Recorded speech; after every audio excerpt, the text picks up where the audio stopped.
On a affaire à un système aujourd'hui de plus en plus inégalitaire, où il y a une mainmise sur le marché de quelques-uns, de quelques entreprises géantes. Cette colère du monde agricole, en fait, et la précarité alimentaire, plus de 10 millions de personnes en France, c'est totalement intolérable, aujourd'hui sont dans la précarité alimentaire, c'est les facettes d'un même système qui est totalement à la dérive.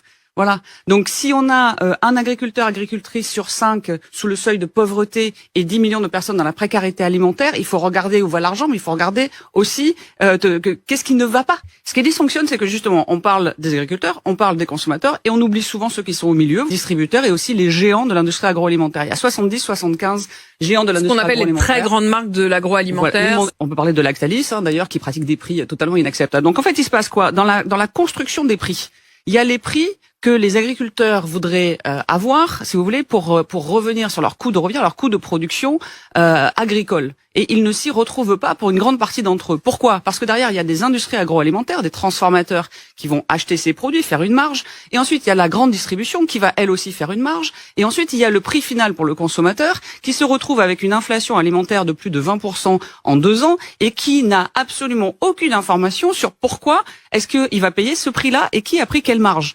Donc, ce qu'on demande depuis novembre avec d'autres associations de consommateurs, l'UFC et Familles Rurales, et suite à la promesse d'Emmanuel Macron et de Bruno Le Maire en septembre l'année dernière d'une modération des marges. Donc c'est l'État qui doit imposer, en renforçant le mandat et les moyens de l'Office du suivi des prix et des marges, de la transparence sur les marges alimentaire par produit. Ça suffit que la malbouffe soit beaucoup plus accessible à des prix bas, alors que les produits les plus sains et les plus durables sont rendus inaccessibles. Donc il faut de la modération sur les marges de ces produits. Lactalis, par exemple, on le sait très bien, il y a eu beaucoup d'enquêtes faites. Donc là, je parle sur la base d'enquêtes qui ont été publiées. D'abord, on a fait de l'évasion fiscale. Ensuite, on rappelle quand même qu'il y a eu le scandale des laits contaminés en 2018, où Foodwatch a porté plainte avec des familles. On attend toujours la suite.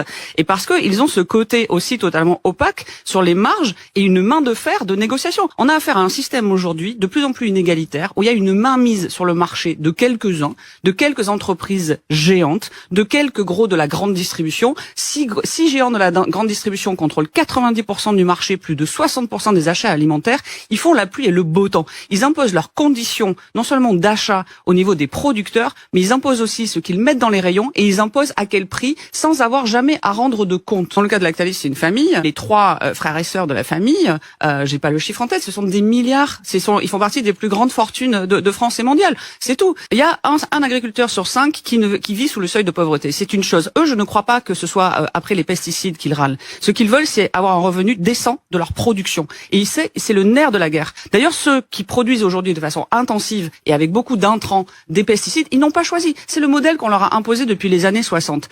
Collectivement, ensemble, en accompagnant les agriculteurs, les agricultrices, sortons de cela. Allons vers une société où il y a plus de justice sociale et environnementale. Et ces normes environnementales, c'est un bouc émissaire. Ça n'est pas le problème. C'est fait pour, en fait, justement, vous attirer là-dessus et éviter de parler des vrais problèmes. Les vrais problèmes, c'est demandons aussi à Monsieur Schellcher s'il est OK d'être transparent sur les marges, au gouvernement d'agir pour protéger les revenus, et parlons de l'accès pour toutes et tous à une alimentation saine, durable, choisie et abordable. Et la bonne nouvelle, c'est que ce matin, on aura parlé des deux.